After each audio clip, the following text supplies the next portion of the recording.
Hi, so a few short thoughts on the Lucy Letby situation. So the police have been interviewing Lucy Letby about her time at the Liverpool Women's Hospital because apparently there was some suspicious deaths or collapses there.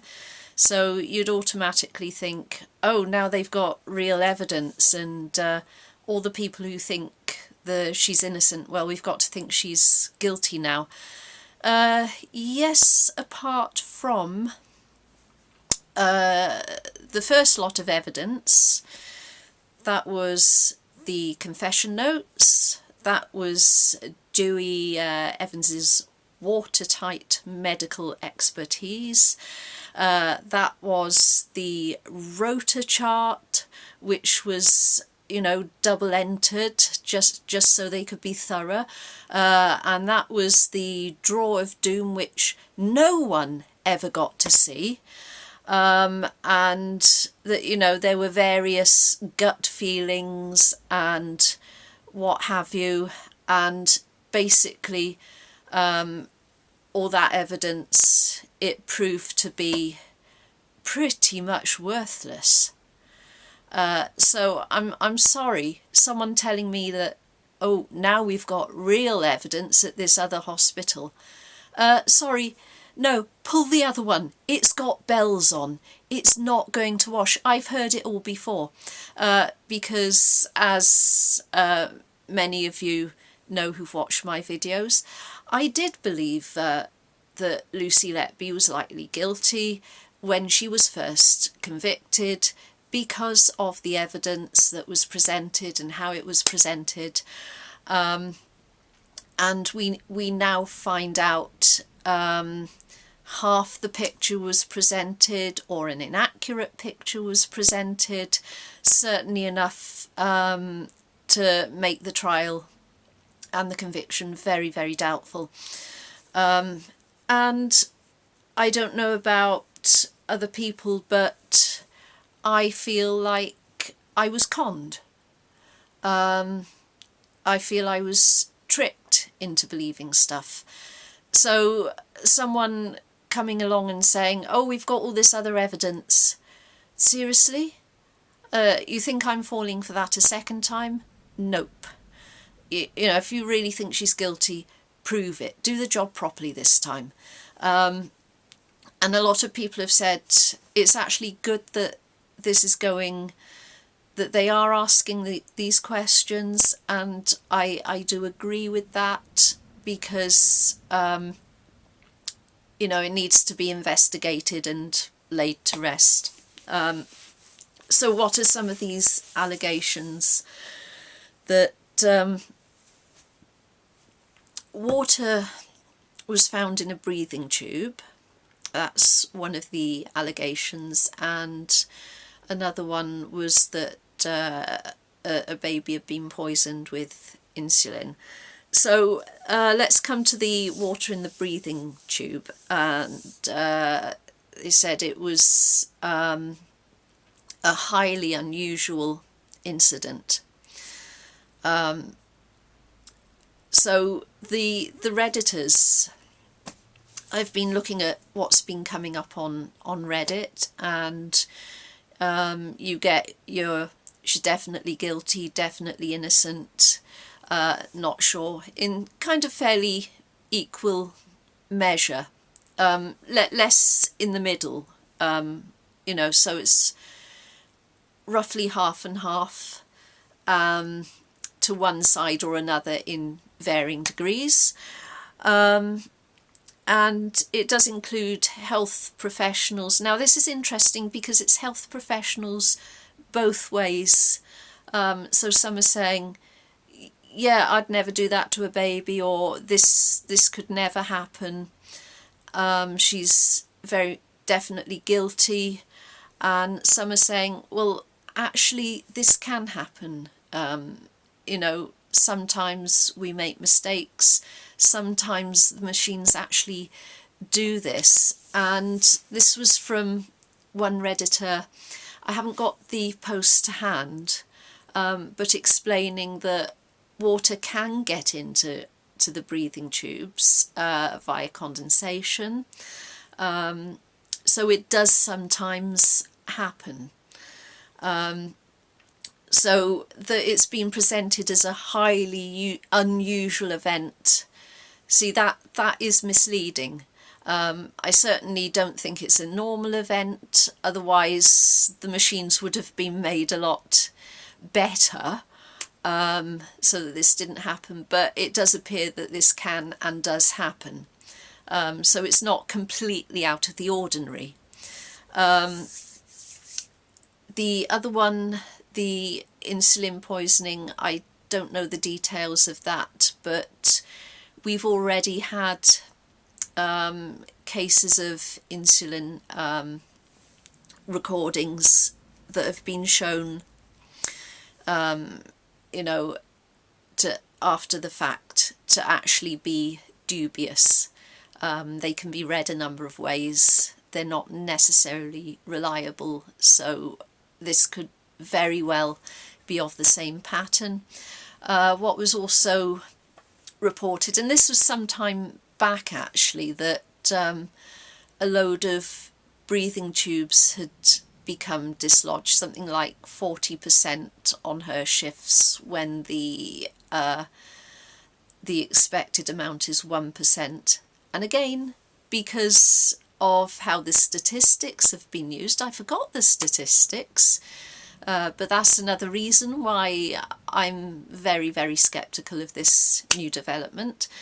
And when I say the statistics, I mean the statistics that showed how dodgy the statistics were in the first place, and the statistics that have showed,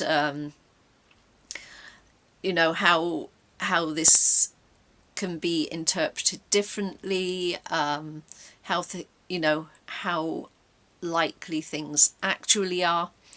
Anyway, so how are these statistics arrived at? You know, what is the 1%? What is the 40%?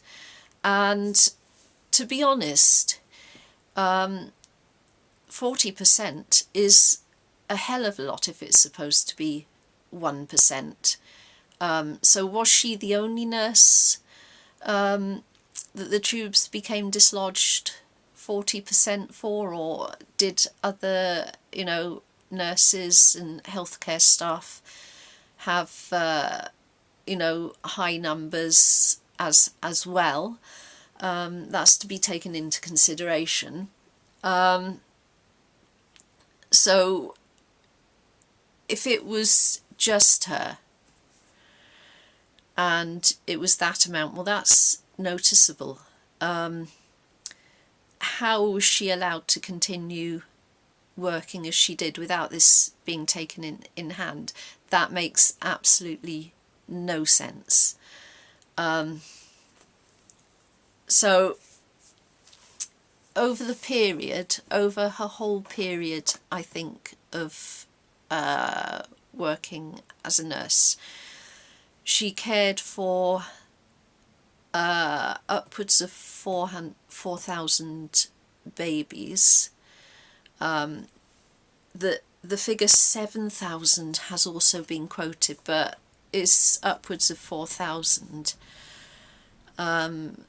So there are obviously many, you know, thousands of babies that were perfectly fine under, you know, her shifts.